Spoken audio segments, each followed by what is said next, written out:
జీవితంలో ఒక్కసారైనా చేయాల్సిన యాత్ర చార్ధామ్ లత గారి ఆధ్వర్యంలో సంప్రదించండి. నమస్తే, వెల్కమ్ టు సుమన్ టీవీ. నేను పద్మిని. ప్రస్తుతంతో పాటు ప్రముఖ ఆధ్యాత్మికవేత్త, వాస్తు జ్యోతిష పండితులు పట్నాయక్ గారు మనతో పాటు ఉన్నారు. మాట్లాడదాం సార్. నమస్తే సార్. శ్రీమాత్రే నమః. సార్, వార్ కి సంబంధించి అంతకంతకి తీవ్రతరం అవుతూనే ఉంది సార్. ఇది మీరు ఎన్నో రోజుల నుంచి ఇన్ఫాక్ట్ మూడు నెలల నుంచి చెప్తూనే ఉన్నాం. ఉధృతంగా చెప్తూ ఉన్నారు. బట్ ప్రిడిక్షన్ అందించడం 1 year బ్యాక్ కూడా చెప్పారు. వార్ అంటే క్షిపణులకి సంబంధించినటువంటివి చాలా విధ్వంసం సృష్టిస్తుంది అని చెప్పారు. సో ఇంకా ఇప్పుడు చూస్తే పరిస్థితి ఇంకా తీవ్రతరంగా ఉంది సార్. ఇది ఎటువైపుకు దారితీస్తుంది భారతదేశానికి? దీన్ని ఎలా చూస్తుంది భారతదేశం మీద ఇంపాక్ట్ ఉంటుంది? భారతదేశం ఖచ్చితంగా ఇన్వాల్వ్ అవుతుందండి వార్లో. పాయింట్ నెంబర్ 1, భారతదేశానికి పాకిస్తాన్కి కూడా యుద్ధం ఉంటుంది. ఇది ఎట్లా చెప్పొచ్చు? వాట్ ఈస్ అంటే దీనికి ఏదో ఒక ఆధారం ఉండాలి కదా. జ్యోతిష్ శాస్త్రంలో మనకి సంహితాస్ ఏం చెప్తున్నాయి? పరాశర సంహిత అనేటువంటిది ఒకటి ఉంటుంది. సంహితా గ్రంథాల్లో పరాశర మహర్షి దీనికంటూ కొన్ని సెట్ ఆఫ్ రూల్స్ చెప్పారు ఆయన. ఏమిటది అంటే, జనరల్గా చూసుకునే జాతచక్రం కాకుండా కూర్మచక్రం అని ఒకటి వేస్తాం. కూర్మచక్రంలో ఏ నక్షత్రాలు ఏ దేశాలకు సంబంధం, ఆ దేశాల మీద పాపగ్రహ సంబంధాలు, క్రూరగ్రహ సంబంధాలు వచ్చినప్పుడు ఆ దేశాల మీద ఈ యుద్ధ వైఖరి ఇవన్నీ ఉంటుంది. దీంతోపాటు ఆ సంవత్సరం రాజు ఎవరు, మంత్రి ఎవరు, సేనాధిపతి ఎవరు, సస్యాధిపతి ఎవరు, ఇట్లా కొన్ని లెక్కలు ఉంటాయి. ఆ రకంగా చూసుకుంటే యాజ్ పర్ కూర్మచక్ర మనకి ఈ కుంభరాశి, మీనరాశి, మేషరాశి, వృషభ రాశుల మీదకి సంబంధాలు వస్తున్నాయి. కొద్దిగా వృషభ రాశిని మనం ఇండియాగా తీసుకుంటాము, కొంతమంది మకరం తీసుకుంటారు. బట్ ఏదైనా సరే ఇక్కడ ఏంటంటే మనకి ఈ యుద్ధ సంబంధించింది ఏదైతే ఉందో రాను ఇంకా బాగా తీవ్రం అవుతుంది, కానీ తగ్గదు. ఇది ఏదో 2 రోజుల్లో, 10 రోజుల్లో, నెల రోజుల్లోనో, 2 నెలలను, 3 నెలలను ఆగేది కాదు. ఇది సంవత్సరాల తరబడి సాగేటువంటిదే, నెలల తరబడి, సంవత్సరాల తరబడి సాగేటువంటి యుద్ధమే. ఇందులో ఖచ్చితంగా మన వాళ్ళు పాకిస్తాన్తో యుద్ధం చేయడం, దీనివల్ల కొంత లాభం కూడా ఉంటుంది మనకి. ఉంటుంది. శుక్రుడు మనకి వృషభ రాశిలోకి ఎంటర్ అవుతున్నందుకు కొన్ని దేశాలు ఏవైతే ఉన్నాయో, ఇప్పుడు మనకి చూడండి, కొన్ని కంపెనీస్ సేఫెస్ట్ ప్లేస్ ఏంటి అని వెతుక్కుంటూ ఉంటారు. ఆ రకంగా ఇండియా కొంతవరకు సేఫెస్ట్ ప్లేస్ అని కొన్ని కంపెనీస్ ఇండియాకు వచ్చేటువంటి ఇది చూపిస్తుంది చాలా స్పష్టంగా. అయితే నేను అనేది ఏంటంటే, యాజ్ పర్ సర్వతోభాద్ర చక్రలో వెద చూస్తామండి మనం. అంటే అసలు ఈ దేశానికి నిజంగానే యుద్ధ సంబంధం ఉందా, కేవలం ఇజ్రాయెల్, ఇరాను లేకపోతే ఇవే కొట్టుకుంటాయి, మన దేశం ఇన్వాల్వ్ అవుతుందా లేదా అంటే, ఇది ఈ కూర్మచక్రంలో గ్రహాల యొక్క స్థితిగతులన్నీ కూడా ఇండియా వైపు కూడా చూపిస్తున్నాయి. సో అందుకని ఏంటి, ఇండియాకి పక్కనుండే దేశాలు ఏంటి, చైనా అండ్ పాకిస్తాన్. సో ఈ పొరుగు దేశాలతో యుద్ధం అనేటువంటిది ఉంది చాలా స్పష్టంగా. అందులో పర్టికులర్గా పాకిస్తాన్తో ఇంకా ఎక్కువగా చూపిస్తుంది. చైనాతో కూడా తర్వాత ఉంటుంది, that is different case. But ఏంటంటే ఇక్కడ ఈ పాకిస్తాన్తో ఉండే యుద్ధము, మరియు ఈ యుద్ధంలో మన ఇండియాకి ఎంతవరకు నష్టం ఉంటుంది, లేదా పొరుగు దేశాలకు ఎక్కువ నష్టం ఉంటుందా అంటే, పొరుగు దేశాలకి ఎక్కువ నష్టం ఉంటుంది, మనకి స్వల్పంగా ఉంటుంది. ఎప్పుడు ఉండొచ్చు సార్ యుద్ధం? ఈ మధ్యలో స్టార్ట్ అవుతుందండి, ఏప్రిల్. అయ్యో ఖచ్చితంగా స్టార్ట్ అవుతుంది, మీకు అందులో ఎటువంటి సందేహం లేదు. ఎందుకంటే ఏప్రిల్ మాసం మనకి ఆల్మోస్ట్ మే 12వ తేదీ వరకు, అంటే ఏప్రిల్ 1వ 2వ తేదీ నుంచి మే 12వ తేదీ వరకు ఈ కుజశనుడు కలిసి ఉంటున్నారు. దాని తర్వాత కుజుడు అగ్నితత్వ రాశుల్లోకి వెళ్తున్నాడు. సో అగ్నితత్వ రాశుల్లో కుజుడు ఎప్పుడైతే వెళ్తున్నాడో, ఈ సంవత్సరానికి కుజుడు ఏమయ్యాడు, మంత్రి అయ్యాడు. సో మంత్రి తన యుద్ధ సంబంధించిన కారకత్వాన్ని పెంచుకుంటున్నాడు. అంటే పెంచుకుంటున్నాడంటే దాని అర్థం ఏమిటి, ఇంకొన్ని ఎక్కువ దేశాలు ఇన్వాల్వ్ అవుతున్నాయి. ఇది ప్రపంచ యుద్ధంలోకి ఇన్వాల్వ్ అవబోతుంది. తద్వారా మన ఇండియాకి, పాకిస్తాన్కి కూడా యుద్ధం ఉందనేటువంటి చాలా చూపిస్తుంది. ఇది వరల్డ్ వార్ 3గా మారుతుందని అనుకోవచ్చు. ఖచ్చితంగా మారుతుంది సార్. అటుపక్క మనం చూసుకుంటే ఎవరు గుడ్డగాల్చుకుని నెత్తి మీద వేసుకునే పరిస్థితుల్లో ఎవరు లేరు. అటు చైనా చూస్తే చాలా తన ఎకానమీని పెంచుకోవటానికి కానీ, అగ్రరాజ్యంగా కొనసాగడానికి చైనా చాలా ట్రై చేస్తుంది. చాలా స్తబ్దతగా ఉంది చైనా. యాక్చువల్ గా ఎప్పుడు కూడా పెద్ద దేశాలు ఎప్పుడు కూడా స్టార్టింగ్ లో ఇన్వాల్వ్ అవ్వవు. ఎందుకంటే ఇప్పుడు ఒక దీపావళి జరుగుతుంది అనుకోండి, నువ్వు ఎక్కువ కలుస్తున్నా ఎక్కువ కలుస్తా అంటే వీడు కొంచెంసేపు ఆగడం, వాడు కాల్చేవన్నీ అయిపోతాయి.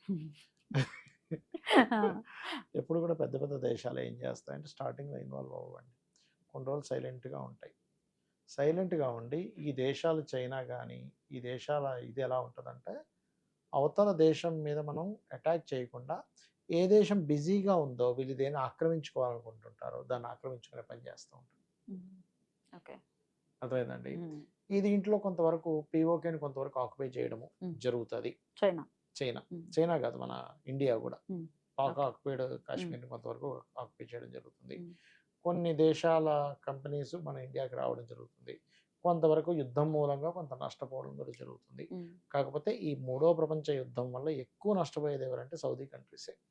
ఎందుకంటే కూర్మచక్రం పరంగా కూడా ఈ శనికుజుల యొక్క ప్రభావం ఉమ్, కలయిక ఉమ్, మీనరాశిలో ఎప్పుడైతే జరుగుతుందో ఇది జలరాశుల్లో జరుగుతుంది కాబట్టి జల సంబంధంగాను, అగ్ని సంబంధంగాను, వాయు సంబంధంగాను విపత్తులు రావడం, నేవీ ఇన్వాల్వ్ అవ్వడం, మరియు అదేవిధంగా వాయు సంబంధించిన సేన ఏదైతే ఉంటుందో ఎయిర్ ఫోర్స్ ఇన్వాల్వ్ అవ్వడం, భూమి మీద నుంచి అంటే 3 రకాలుగా ఇన్వాల్వ్‌మెంట్ అనేటువంటిది ఉంటుంది అనేది చూపిస్తుంది.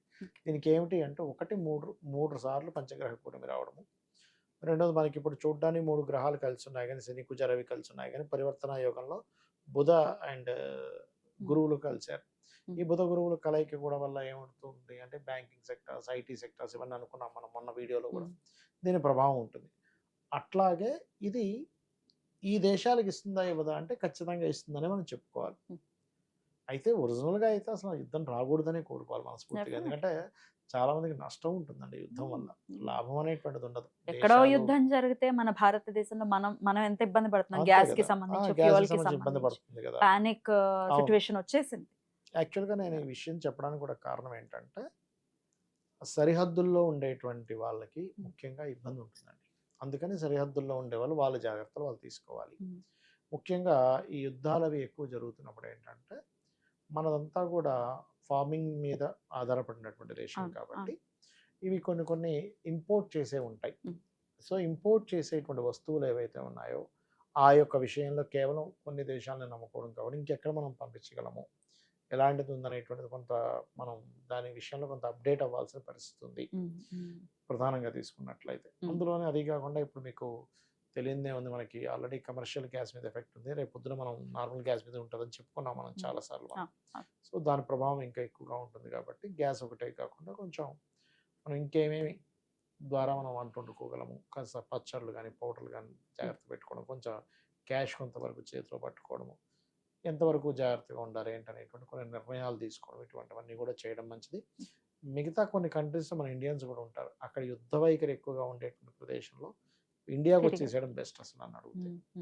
ఎన్నాళ్ల పాటు మరి ఇది కొనసాగుతుంది సార్? ఇది అంటే ఎప్పుడు కూడా ఇంత అండి, తీవ్రతరంగా నా ఉద్దేశం. అంటే నేను అనేది ఏంటంటే ఎప్పుడు కూడా ప్రపంచ యుద్ధం 4 సంవత్సరాలు జరిగిందండి మనకి.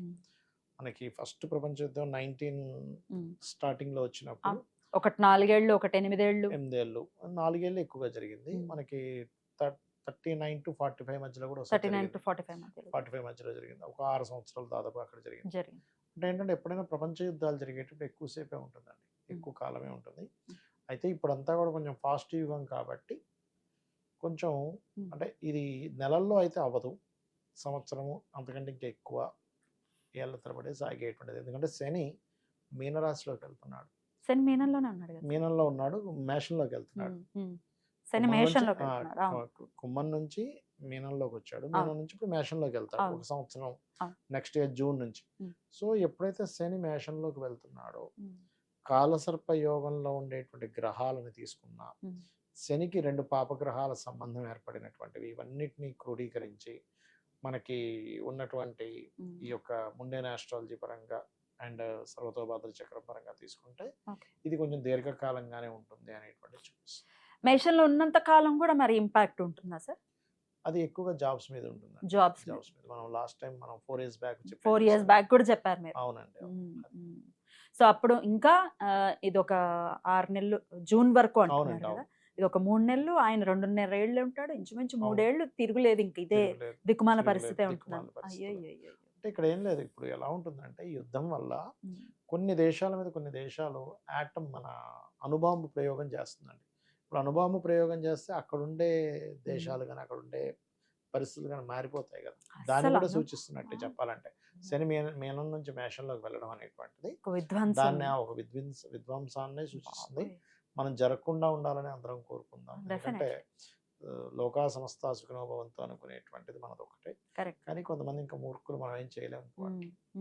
సంతోషపడడం అనేది సమంజసం కాదు. మనం యుద్ధం చేద్దామని అనుకోపోయినా వాడు వచ్చి బార్డర్ లో రకరకాలు చేస్తున్నా మనం చేయాలి కదా, చేయాలి. మనల్ని మనం రక్షించుకోవాలి కదా. మనం ఎప్పుడు కూడా పని కట్టుకొని వెళ్ళి మనం వాళ్ళని కవ్వింపు చర్యలు ఉండవు. వాళ్ళే కవ్వింపు చర్యలు జరుగుతుంటారు. అలా జరుగుతున్నప్పుడు ఇండియా కామ్గా ఉంటే మనం ఎందుకు పనికిరానట్టుగానే ఉంటుంది కాబట్టి మనం తిప్పి కొట్టాలి కాబట్టి ఆ యొక్క క్రమంలో ఇవన్నీ జరుగుతాయి. కానీ భారతదేశంది పై చేయి అవుతుంది అనేది మీ ప్రెడిక్షన్. ఖచ్చితంగా పై చేయి అవుతుందండి. రైట్. ఎనీవేస్ డెఫినెట్ గా ఈ పరిస్థితుల్లో అన్ని Yeah. సద్దు మనగాలి అని డెఫినెట్ గా కోరుకుందాము. Yeah. ఒకంత భయానకమైనటువంటి పరిస్థితే. మరి యావత్ ప్రపంచం అంతా శాంతియుతంగా ఉండాలంటే ఏ ఆరాధన ఖచ్చితంగా చేయాల్సి ఉంటుంది సార్? అంటే ప్రపంచం శాంతియుతంగా ఉండాలి అంటే అది గ్రహాలు అంత చూపించట్లేదండి. ఎందుకంటే గ్రహాలు రాజు గాని మంత్రి గాని సరైన కారకత్వాల్లో లేరు. కాబట్టి మనం అంటే సామాన్య అంటే ప్రజలు పరమాత్మకి లోబడే ఉంటాయి కదా సార్ ఉంటాయి ఏవైనా. అన్నీ మనం కూడా. కోరుకుందాం సార్. పరమాత్మని పట్టుకోవడమే. అదే ఎట్లా అదే విష్ణువుని, అడుగుతున్నాను విష్ణు సార్. సహస్రనామాలు ఆ. చండీ చేసుకోవడం, ఆ. లలిత చేసుకోవడం చేసుకుని ఉంటే తల్లిలాగా రక్షిస్తూ ఉంటుంది. అదే కావాలి. అలాగే రక్షింపబడాలి అని. ఇప్పుడు మొత్తం వర్షం పడుతున్నా మీరు కొన్ని యూట్యూబ్ లో కొన్ని చూడండి, పక్షి తన పిల్లల్ని మాత్రం ఇలా పెట్టుకుంటుంది. సో స్వీట్, ఎంత బాగుంటుంది కదా. తను తడుస్తూ ఉన్నా కూడా. తను తడుస్తూ ఉన్నా కూడా ఎగ్జాక్ట్లీ. మరి ప్రకృతిలో ఇవన్నీ అంటే ప్రకృతి పాడవుతుందంటే మరి అమ్మవారే కదా ప్రకృతి. అమ్మే కాపాడాలి. ఆమె కాపాడాలి. కాపాడుతుంది, మనం నమ్మకంగా అట్లా, వేడుకుందాం. అట్లా. అదే. రైట్ సార్, చాలా చక్కగా తెలియజేశారు సార్. ఇది ఏదైతే చెప్పారో ప్రపంచ శాంతి అనేది నెలకొనాలి త్వరలోనే అని మనస్ఫూర్తిగా కోరుకుంటూ కృతజ్ఞతలు సార్. నమస్తే. శ్రీమాత్రే నమః.